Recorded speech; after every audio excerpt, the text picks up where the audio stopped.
Sir, आज तुम्ही Shivaji park येथे छत्रपती शिवाजी महाराज यांच्या पुतळ्याची पाहणी केली. काय नेमकं प्रकार आहे?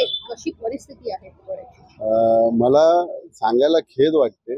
मी महानगरपालिकेकडे सातत्याने पाठपुरावा करतो, म्युन्सिपल कमिशनरकडे सातत्याने पाठपुरावा करतो, PWD कडे सातत्याने पाठपुरावा करतो.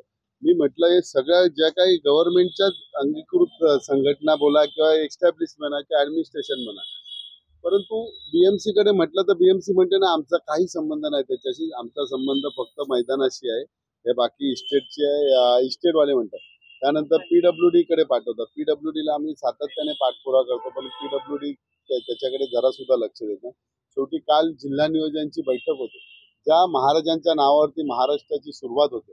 महाराष्ट्राचा आराध्य दैवत किंवा हिंदवी स्वराज्याचे संस्थापक छत्रपती शिवाजी महाराज, आज छत्रपती शिवाजी महाराजांचा एवढा मोठा अश्वरूढ पुतळा आणि जो राजकीय मैदान आहे इथे, हा राजकीय मैदान आहे, आज 1 मे ला हार घातलेला, तो हार आज काढला, तो कुजला हार, त्याची कुजल्यामुळे ती फुलं कुजली, त्याच्या महाराजांच्या गळ्याच्या इकडचा सगळा भाग बघा तुम्ही सफेद सफेद झालेला आहे. याची कल्पना मी वॉर्ड ऑफिसरला सातत्याने देत असतो, परंतु वॉर्ड ऑफिसरांना वेळ मिळत नाही किंवा वॉर्ड ऑफिसर ढकलतात. PWD कडे मी म्हणतो महाराजांसाठी कशाला तुम्ही भेदभाव करताय? हा डिपार्टमेंट तो डिपार्टमेंट, महाराज सगळ्यांचे आहेत.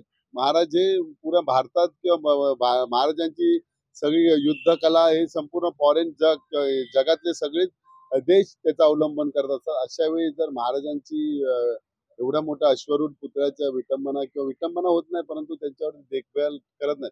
परंतु काल म्युन्सिपल आयुक्त गगराणी साहेबांनी सांगितलं की मी तुला 4-5 माणसं देऊन ती संपूर्ण भाग सुशोभीकरण व्यवस्थित करून द्या, की महाराजांकडनं बघितल्यानंतर एक बघा महाराजांचं नाव जरी घेतलं तरी अंगात संचार संचते.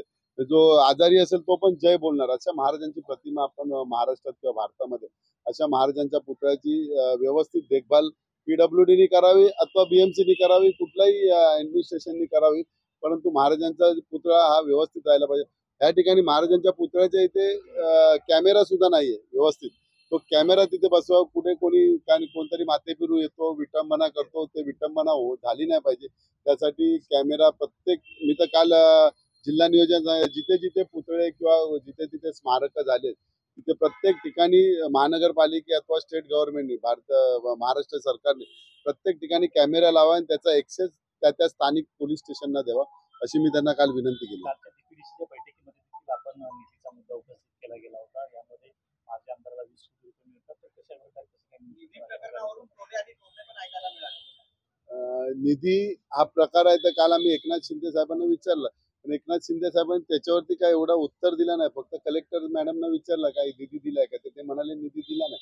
आता यांनी कुठून निधी आणला ते आता तुम्ही त्या आमदारांनाच विचारा, कारण आम्हाला अजून प्रत्येक आमदाराची खंत तुम्ही ऐकत होतात की एका सुद्धा आमदाराला, सत्ताधारी पक्षाच्या आमदाराला सुद्धा निधी मिळत नाही, तर यांना 20 कोटी निधी कुठून मिळाला याचं रहस्य त्यांनीच सांगावं. विरोधक असंही दावा करतात, म्हणजे एकूण जर बघितलं तर माजी आमदारांना वगैरे निधी दिला जातो, पण आजी आमदारचे विरोधात आहे, त्यांना निधी दिला जाते अशी देखील काल आहे. ऐका, काल मी सत्ताधारी पक्षाचे सेल्वन आहेत किंवा प्रसाद लाड आहेत, ते पण म्हणाले की आम्हाला निधी मिळत नाही. मग निधी जातो कुठे? पण कोण डल्ला मारतो या निधीवर असं वाटतं तुम्हाला?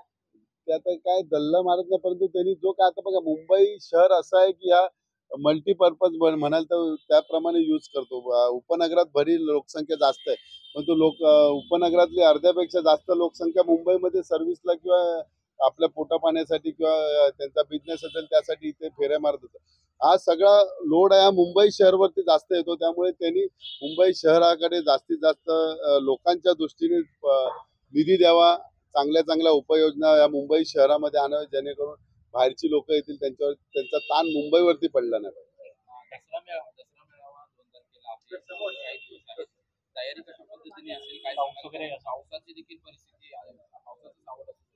पावसाचा सावट तर पावसाचे दिवस आहे, पावसाचा सावट मागील वर्षी सुद्धा होता, परंतु आज तुम्ही बघताय कालपासून थोडा पाऊस कमी झालाय आणि दसऱ्यावरती म्हणजे बाळासाहेबांची कृपा असेल, देवाची कृपा असेल, हा दसरा मेळावा अतिशय थाटामाटात होणार आहे.